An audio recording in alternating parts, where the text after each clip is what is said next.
chapter 1, basahin ko natin ang verse 1. Amen? Hebrews chapter 1, verse 1 begin.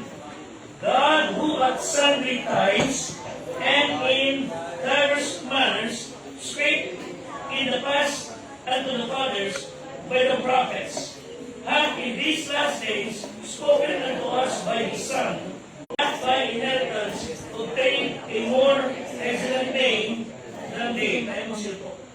Pagpalayan ng Diyos sa langit, ang kanyang salita, ang biyaya ng Panginoon Diyos isumatin sa pangalan ni Kristo, na aking Diyos sa tagapagligtas. Ang ganda ng team, nakasentro sa Panginoon. Again, I'd like to speak on the subject, better than the angels. That's verse 4. Being made so much better than the angels. It refers to the superlative, excellent, wonderful, nag-iisang tagapagligtas who is so much better than the angels. Yung salita much better dito was used over and over sa Hebrews, and it's because the superiority of our superlative Savior. Meron ng tagapagligtas, nag-iisa, natatangi, walang kabara, walang katulad. Kahit people who claim to be the Savior, wala akong sindi ang kanilang pag-claim. So there's only one Savior, and that's the Lord Jesus Christ. Amen? There's only one Savior. Your church, our church, nobody's church, larong leader, walang magagawa para iligtas ang tao sa impyerno. So if you're not saved, ngayong gabi, hindi ka lang gusto kayo pumunta pa kayo namatay. Ngayong gabi, kung may buhay ng buhay, tulad na nabalita kanina, 13 anyos na babae, sunog, putol ang kamay, durog ang mga daliri niya. Bakit ito? Ang yabang na paputok, and mind you, 30 years old, lasing na babae. Dahil ka, bawi ang mga tao ngayon, kabataan, hindi mapigil ang magulang, napastaman, alam na bawal, lahat ang bawal gagawin. The one that pati yung mga leader na nilira nila, ganoon din kalapastaman. Walang pagpapahaga sa buhay. Kung magpupunog na motor, napakawagas. Parang walang buhay na maglalagas. I hope they would come to that point na ang buhay nila ay maipaglibro sa Diyos. Si Kristo, sinabi ng Bible, was made so much better than the angels. Ang kailangan mo ng tao ngayon, magbalik mo sa Diyos. Siya na ating tagapagligtas, sinabi dito sa buong Hebrews, it was written to the Jews, actually to the Christian Jewish na tumagat kay Kristo, sumunod tayo sa Panginoon, and yet, itong mga Kristiyan ito na mga Jewish, they have the tendency to go back to the old way, they have the tendency to cling to the Old Testament customs, all traditions, all ceremonies, and Hebrews was written to show to them and to us the things, those were shadows of the substance na paparating.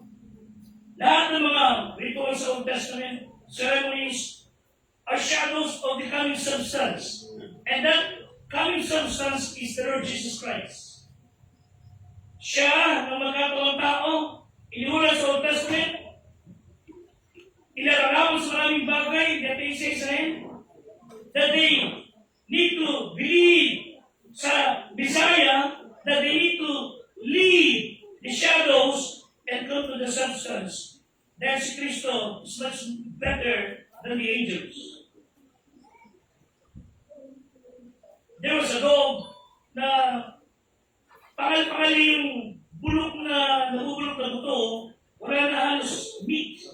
Dahil sa siya mga aso, kinakawasan ng isang tao, and the guy thought na kailangan makakaisa na mas masarap. Pilitan naisin o tanggal sa bibig ng aso, pero nagating siya, sasamahin siya. So ginawa ng tao, nakaisip ng paraan para mawala yung pangal-pangal na buto, kumuha siya ng steak, bagong luto, napakabango. I-offer niya rin sa aso. At napakadali, dito bibito ng aso, ang bulok na buto, at nilapang yung bagong-bagong pagkain. Ano yung sabihin? I believe that's what Hebrews is showing to us, that we need to come to the substance. That we don't need dry bones of the Old Testament. Hindi na kailangan yung nabuhay sa mga ceremonies, rituals, na inilalarawan si Kristo na dumating na sa ating panahon. Nagdusa. Baduy, ipinangat na muna, lumaki, at nagdusa. We don't need the shadows. We need to come to the substance. And there's something so much better than the angels. We have so much better in Christ, in Cristo, our excellent Savior. And there's no one and nothing that can be compared sa ating tagapagligtas. You may learn to love Jesus better, but you can we can never love anything better than Jesus. Amen? Pwede natin mahalin ng higit pa. Mas malaki si Kristo may 2024 or more than 2025, but you cannot love better than Him because He is the best. Wala nang ibang higit kay Kristo.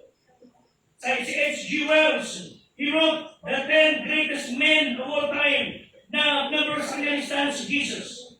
Patagalin mo mga kapatid, the Lord Jesus Christ does not belong to anybody's list. Although He was part or considered one of the greatest, He is not the Alexander the Great. He was not like Peter the Great nor Charlemagne the Great. Jesus Christ is not the great. He is the greatest. Jesus is the one and only Savior. Nag-iisa si Kristo sa kanyang uri. Wala siyang katulad. Nag-iisa siya. Minsan people would say that He was the first among men. No, hindi po. He is God's unique Son. Siya ang Diyos anak.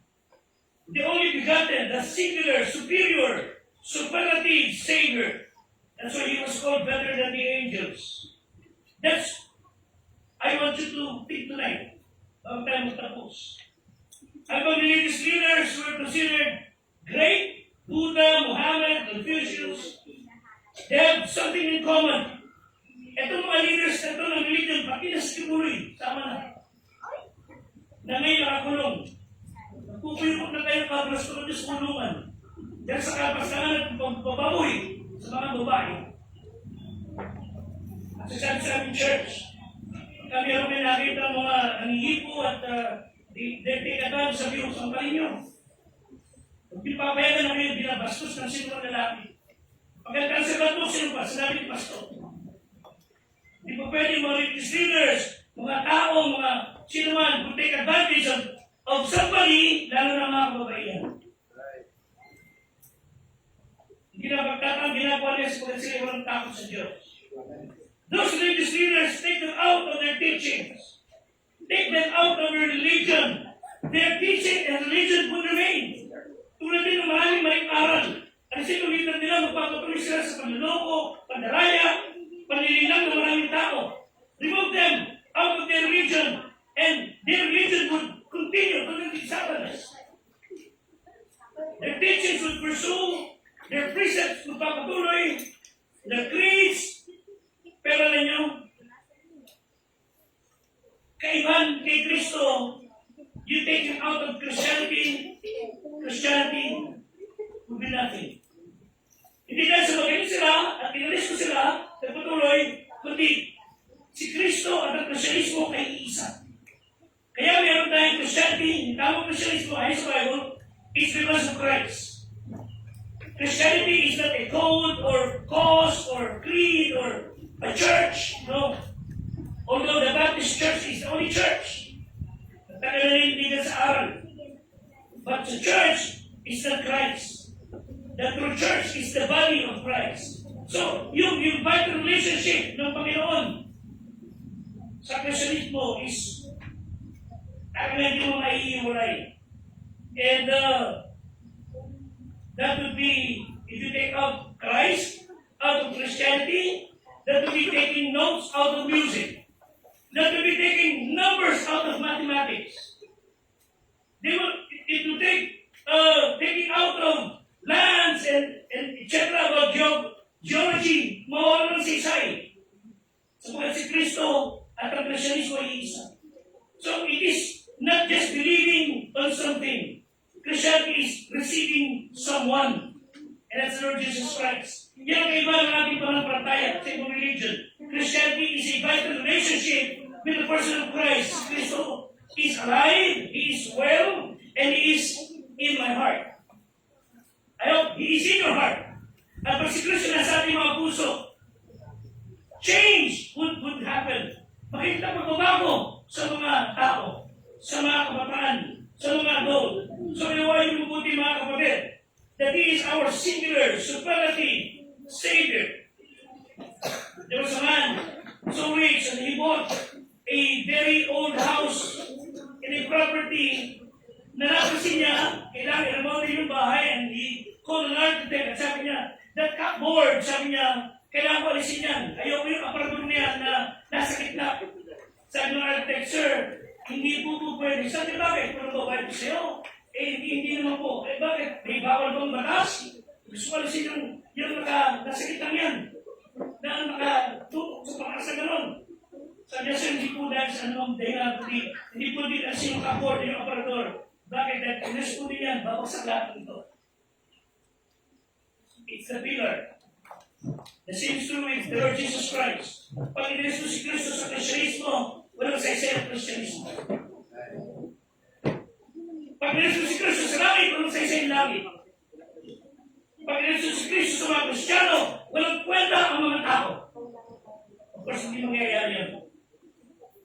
So, again, I want to tell you, if you take the person of Christ out of Christianity, the entire Christianity will collapse like a house of cards. That's si Kristo ang pundasyon. He is the fundamental. So fundamental sa Krisyanismo. And there's none that can compare with Him among the sons of men. Ano ang reaction ng mga tao? It's always a blessing to mention the name of Jesus. Amen? Whenever you are passing some pain, just mention the name Jesus. When you are having some trouble, mention the name Jesus. Hindi ka pagkirayan sa pangalan ng Panginoon. He's the best. There's nothing with Him that can compare. Think about the superiority, the superlative Savior Jesus Christ. Just two things. One, the demonstration of His superiority. In three ways, there was the demonstration na kanyang kapunyan. One, Jesus expound the mind of God. Hebrews chapter 1, verse 1 and 2. Kung may talata, ang Diyos na nagsalita ng unang panahon sa ating mga magulang, sa iba't panahon at sa iba't paraan, sa pamamagitan ng mga propeta, listen, ay nagsalita sa atin sa mga huling araw nito sa pamamagitan ng kanyang anak. So, the Lord Jesus Christ expound the mind of Christ. Nagsalita ang Diyos Ama sa pamamagitan ng kanyang anak. So God had spoken by His Son. Tandaan niyo, ang Diyos ay Diyos ng pag-ibig. And love must be expressed. Walang sabihin na sinasabi mahal mo, magulang mo, but you do not express it. Walang sabihin na mahal mo ang Diyos mo, pero you do not show it. Number one, God has been speaking to men. He spoke to men through nature, through history. He has spoken to men through the law, through the prophets. But God has now, in these last days, sa ating panahon, spoken unto us by His dear Son. Ang kanyang anak, inagsalta sa pinag ng Biblia. So, ihiwalay ang Biblia sa inyong buhay.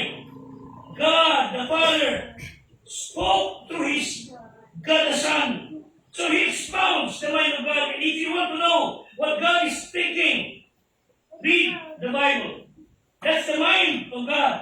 Salita ni Kristo. At kung kayo Katoliko, at susundin niyo talaga ang pagiging Katoliko kay Maria, sabi ni Maria, isang utos ko sa Biblia, John 2:5. Ano man sabihin ng aking anak, sundin niyo. Itong Biblia is what He said. So kung tuloy lang sila magiging masunurin kay Maria, uwi at uwi sila sa tamang panampalataya kay Kristo rin. So isasabi natin, if you want to know what God is thinking, look at the Lord Jesus Christ. He is God's message. Kaya sa tinawag na the Word of God.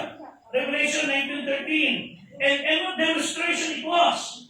The expression He did. One, Jesus is God's Word in finality. The final revelation of God is the Lord Jesus Christ. And when we mention the name Jesus, He said it all. Wala nang dagdag, walang kulang.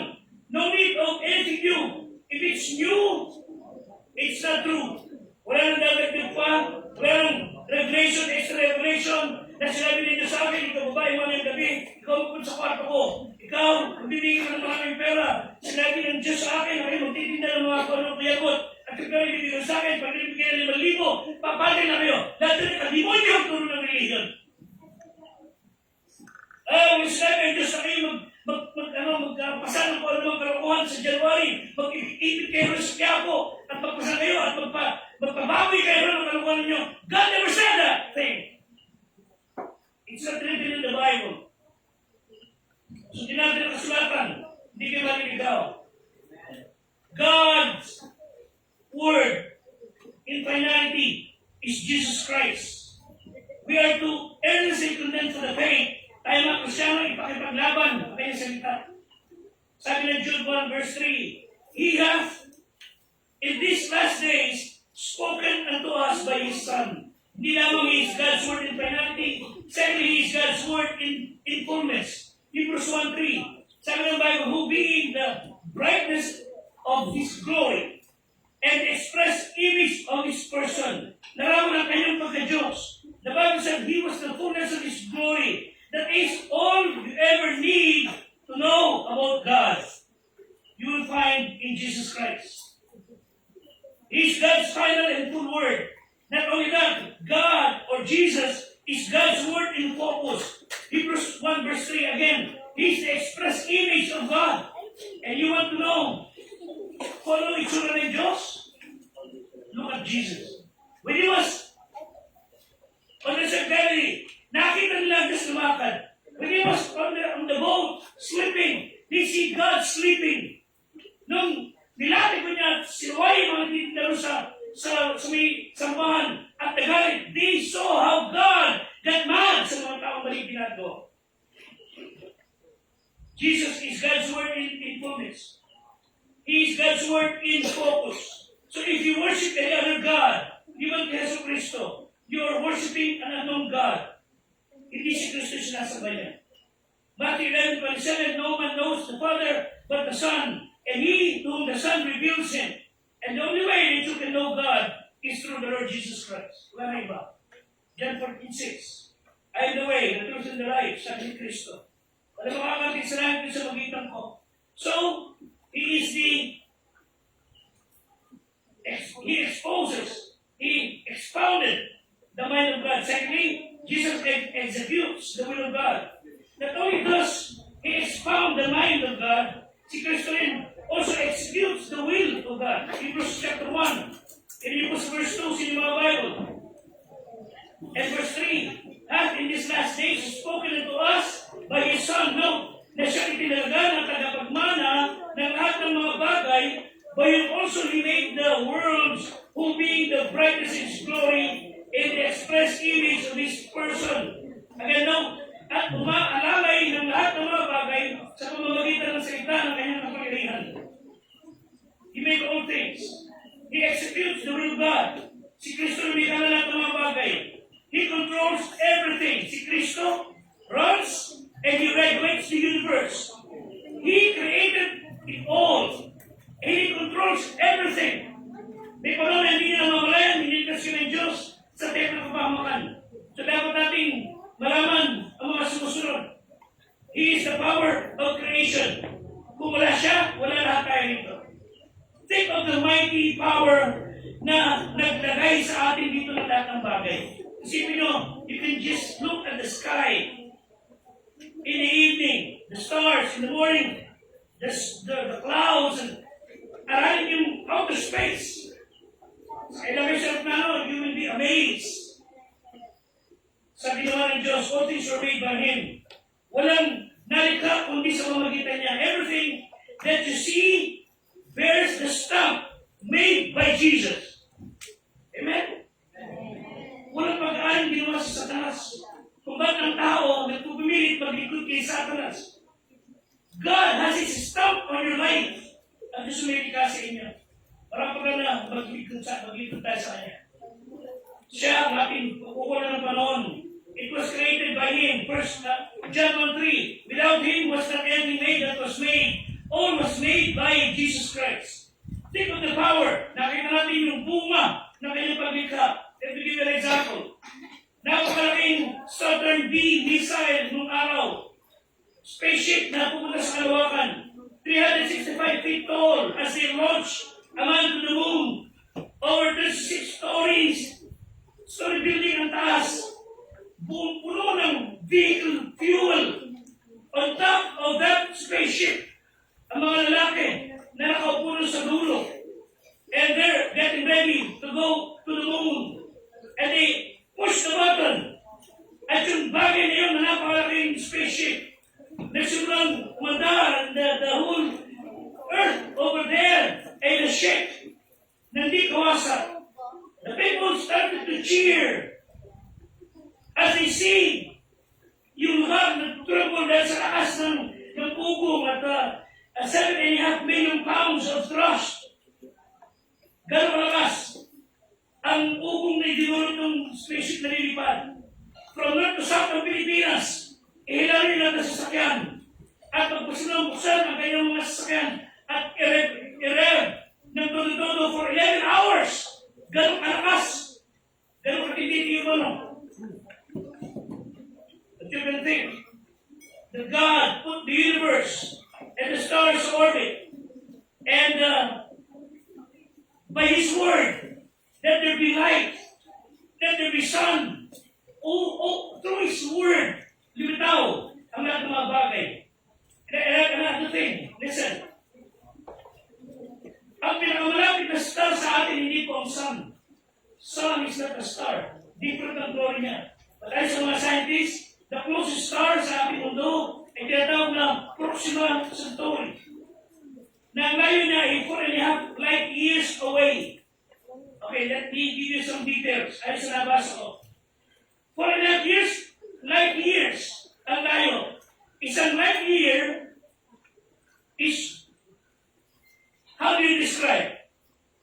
Again, siguro pamilya kayo, ang light will travel 186,000 miles a second. Siguro pamilya kayo, 186,000 miles per second. Para mapuntahan natin yung Proxima Centauri, na 4.5 light years away, kailangan tumakbo ang speed of light ng 7 times around the globe. That's how fast light will travel. So traveling at that speed, it will take 4.5 years to get to the nearest star. Pero yung bliss, napakatindi. Now they're talking about universe, other galaxies. Now, 5 billion light years away. Mahirap imagine ang layo kung makita ng lahat ng mga bagay. Do you just go outside the world? Ang mundo natin isang parang tulog lang sa napaka-vast na nilikha ng Diyos. Ang sa bagay tiyak mga kapatid, Jesus made him all. Amen? He made them all. At sa lahat ng mga planets na hindi pa natin nilidiscover, sa planet Earth, binigay niya tayo mga tao. Binigay niya ni Cain tayo. Our great God made them all. That little baby in Matthew chapter 1 was the God Almighty of Genesis chapter 1 who did it all. Siya nabigyan na lahat ng bagay. Jesus. That's what the Bible says. Siya ang lumikha. Verse 1, verse 2, Hebrews 1:2. Na sa pamamagitan naman niya ay ginawa ang isang libutan. John 1:3, na sa lahat ng ginawa, hindi ginawa kung wala siya. So Jesus is the power of creation. Secondly, He is the possessor of creation. Hebrews 1:2, appointed heir of all things. Siya may-ari. Siya tagapagmana. Everything belongs to Him. Your life belongs to Him. Ang buhay niyo belongs to Him. Wala tayo sa rin pag get you. Huwag niyo payagan na kunin ni Satanas ang pag-ari ng Diyos. At pagka ginawa yan, ano natinig ko sa kaabutin natin? Ang tao, tayo lahat, ay pag-aari ng Diyos. Huwag niyo bigay kay Satanas sa inyong buhay. Lalo yung edad, lalo yung panahon, yung oras, ibigay niyo sa Diyos. Because God owns you. He is the heir of all things. All things are made by Him and for Him. At lahat ng bagay comes to Him. Sabi ni Isa, where would this word coming? This word and everything comes to Him. It belongs to Him. Walang susutan. Lahat magbibigay sa ulit sa Diyos. Siya ang hari ng mga hari at Panginoon. And this mighty universe, this planet, it belongs to Him. You all belongs to Him.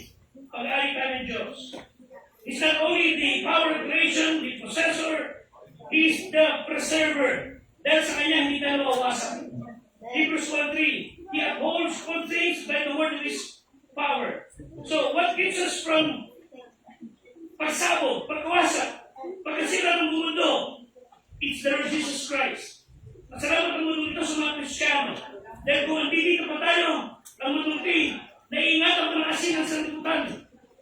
Pero time will come, nakakaalis ng Diyos ang kanyang anak. At ang mundo ito ay mapupas sa kamay ng Diablo. Parurusan ng Diyos sa kamay ng Diablo. What holds those mighty stars in the orbit? Jesus. Colossians 1:17. By Him all things consist. Kaya kung sinasabi ng mga malikaran si Kristo hindi Diyos, sinasabi ng mga malikaran siya hindi tagapagligtas, ang religion nila, dahil sila naliligaw. Si Kristo ang may hapon lahat ng bagay. Siya may-ari. He is the God of the universe. He owns everything. So, He is the glue of the galaxies. He is the one that holds it together. So, yung opinion ng mga tao, ng mga scientists, it doesn't matter. Kung ito yung sa Biblia. So, when Jesus says, His word will crumble, pag sinabi yung mawawasan ito, and the very earth na tinutunto natin, masisira, matutunaw, something in it would happen. It will happen. So, thirdly, again, He expounds the mind of God. He executes the will of God. Thirdly, Jesus expresses the love of God. Verse 3, Siyang sinag ng kanyang kalulatian, tunay na laraw ng kanyang pagka-Diyos, at umalalay ng lahat ng mga bagay sa pamamagitan ng salita ng kanyang kapangyarihan, ng kanyang magawa, na ang paglilinis ng mga kasalanan ay lumuklok sa kanan ng karangalan sa kaitaasan. He expresses the love of God. Si Kristo natin tagapagligtas, kanyang puti, ng kanyang magawa ang paglilinis ng kasalanan. There's no other Savior. He is the only one who can wash our sins away. Siya ang magpapatiro ng tao, siya ang magpaglilinis ng ating pagkakasala, siya ang magbabago ng ating buhay. Siya lang, wala ng iba. There's no other Savior. There's no other way for you to be saved. Walang religion na namatay sa Kalbaryo. Walang religion na nagdusa para sa ating kasalanan. It's the Lord Jesus Christ alone. And then He died on the cross. Sabi niya, it is finished. He sat down on the right hand of the Bible still alive. Bakit siya naupo? Because it's over. When He died on the cross and He said, it is finished, it's done. Our religion does not spell as D-O. Our faith spells as D-O-N-E. It's done. Wala ka nang gagawin para kayo maligtas. Tatanggapin mo lang ginawa ni Kristo. Magsisisi ka na ng kasalanan. Hihingi ka ng tawad sa Kanya.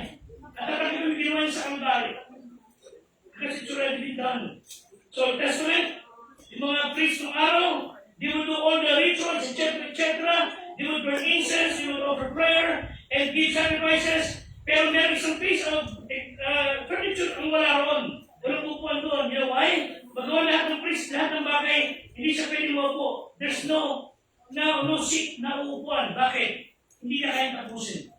But when Jesus came, nagkakaroon ng tao, and He died on the cross, binayad ang kasalanan natin lahat. Tandaan nyo, nung siya mamatay, nating living, because it's done, the voice ng muli. He finished the work. Hindi na kailangan na ay pang religion. Magdagdag na mga bagay. It's, alam nyo, sinabi mo ng tao, sabi nila, what this world is coming to, punong-puno na ang mga pulungan, we will be teaching prisoners dito sa bayan ng Santa Maria, makulong, even dito, teach Bible study sa mga police, and talagang hindi nawawala ang kulong doon. People would have problems sa mga kulungan, poverty, rape, murder, and people would say because of cultural lag, and because of emotional disturbance, irrational behavior, human class struggle, human weaknesses. Alam niyo kahit anong tawag nila, alam niyo na nagkakaproblema ng mundo ngayon because of SIN. It's sin. Sin. There's only one cure for sin. It's Jesus. Iniwan niya langit, mga kapatid. Iniwan niya pupuri ng anghel para tayo ay puntahan to die on the cross. That's lastly, not only the demonstration of His superiority, the declaration of His superiority. Hebrews chapter 1 verse 4, the declaration of His superiority. Hebrews 1:4 states of Jesus, being made so much better than the angels, as He hath by inheritance obtained a more excellent name than they. His excellent name. Again, as I said, I love the name of Jesus. Hindi lang dahil kapalay sa ng tatay ko, who was also born in December 25. I love Jesus. That name saved my soul. Jesus changed my heart of stone. Nagbago ng pananaw ng aming pag-iisip. Nagbago ng direksyon ng aming buhay. It fits in my mouth. Jesus, every day the same. Jesus, that all the saints proclaim.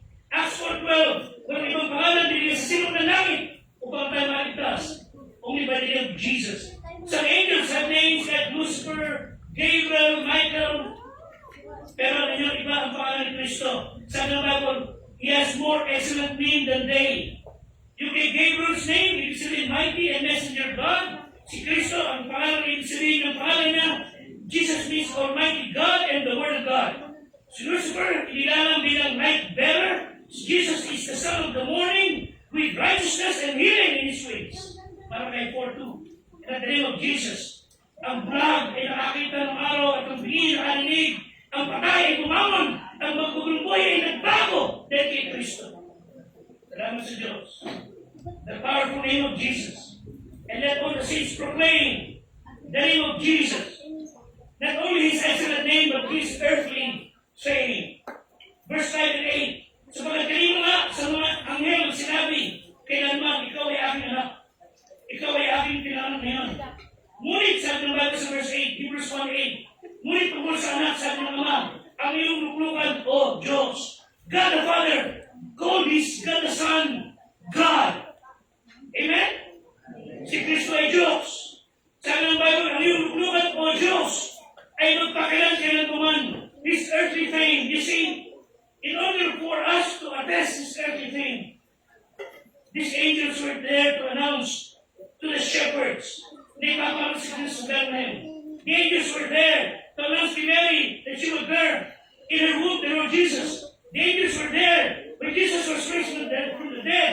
Si Kristo na mabuhay at umakyat sa langit. The angels were there telling the disciples, the Kristo nakita umakyat sa langit, ay siya'y bababa. Salamat sa Panginoon. Si Kristo, Acts 1:10-11. Kung paano siya umakyat sa langit, siya'y bababa. The angels were there. They gave Him praise and glory and worship. In verse 6. Hebrews 1:6. At muli, nang dinadala niya ang pangalan sa sangkatauan, sa sangkatauan ay sinasabi, sabihin siya ng lahat ng mga anghel ng Diyos. God alone is to be worshipped. To worship anybody other than Jesus Christ is the worst and the grossest of all sin. It's idolatry. At kung hindi tama na si Kristo Diyos, ngunit sila ba ng mga angels, they were committing the sin of idolatry. And yet, Exodus 20 verse 3, sabi ng Bible, thou shalt not have no other gods for me. Si Kristo ang dapat sambahin. Siya dapat luran. Siya dapat natin pagsakupan. That's why the wise men were called wise. You know why? Matthew 11. Because they worship Him. They were wise, not worship Him. They worship Him. Si Kristo sinamba, hindi si Maria. So si Kristo ay hindi Diyos. Ang mga exorcism ba sa hindi Diyos? But the truth is, si Kristo ay Diyos. Not only His excellent name, His earthly fame, lastly, His eternal claim. Hebrews 1:8, again sa ng Bible. But unto the Son He saith, the throne of God is forever and ever. Ang Diyos Ama, tinawag si Kristo na Diyos. Now, His eternal claim is He is God. Si Kristo ay Diyos, magpakilan-kilan. A billion years from now, He will still be God. The throne of God, sabi ng Bible, is forever and ever. Things change. Ang universe is going to crumble. But Jesus is the same yesterday, today, and forever. Hebrews 13:8. Kilala niyo ba si Jesus? Do you know Jesus as your Savior? Kung may mamatay, kayo diyan na pupunta sa langit. Has He ever come into your heart? Pinapasok niyo ba sa inyong puso si Kristo bilang tagapagligtas? Kung di pa, you better decide the end of the day. Bago matasan ka, give your heart and your life to Jesus Christ. Kailangan niyo siya. Pag hindi niyo ginawa yan, you will die and go to hell. There was an explorer who was Arctic. His name was Nansen. He stayed there. The radio and TV and phone and communications. And his wife stayed in Oslo, Norway, waiting. Months passed, 2 years. Ilipas maraming buwan, taon. Akala nila namatay na siya sa lamig na lugar. At yung asawa niya, akala siya kinain na magpapag sa hayop or na naging yelo na ron, namatay na. But she kept on waiting. Maasa siya. Still have hope. Sa araw sa kanyang pag-intay sa bintana, may kalapatin dumating. Na parang alam na alam pupuntahan. Kumakatok doon sa salamin ng bintana. Tinuksan ng babae. Napasin niya may nakatali sa paa ng kalapati. At nakita niya yung sulat doon. Mula sa kanyang asawa, si Pinsalta, all is well, I will be coming home very soon. Dahil mo nakikita tayo pagdating ni Kristo. Dahil mo tayo pinagdadaan ng pagsubok sa buhay. Nagpitari, all is well. Jesus is coming soon. Sa pagbabalik ni Kristo, kukunin yung mga Kristiyano. We will all fly away. Kasama ang lahat ng mga mananampalataya. At pag hindi ka Kristiyano, you will be left behind. At parusa kayo ng diablo. At kaya na Diyos parusahan ng tao na kumalimot si Diyos. Psalm 9:17, God will turn people in hell and all the people that forget God. This is a warning, mga kapatid. Maging Kristiyano kayo ngayon with dignity, bago na yung lahat. Like ngayon. Tayo manalangin. For I Pastor John, let me pray. Whatever heads are bowed and eyes are closed, most of us probably ay Kristiyano na. Maraming mga sa atin dito, anak na ng Diyos. Kaya yung mga sa atin dito ay naglilig na sa Panginoon. How is your life? Si Kristo, na lagi natin binabagin, sinasabi, is He really your Lord? Sa matanda, ipapatak na natin buhay. Sa matanda, susunod sa ating buhay. As young as you are, decide to give your life to Him. Hindi kayo lugi. I've been Christian for more than 40 years. I've been in ministry more than 30 years. Sayang ang aking buhay. Isa sa pinaglulungkot ko, hindi na ako naging Christian. I got saved when I was 16 years old. I should have been saved 10 years old, 5 years old. Pero ulit na ako na-saved. Pero salamat sa Diyos, tinawag niya ako sa ministry. Let your life so shine before men. Upang makita ng mga tao yung mabubuting gawa at malula tayo Diyos sa langit. Give your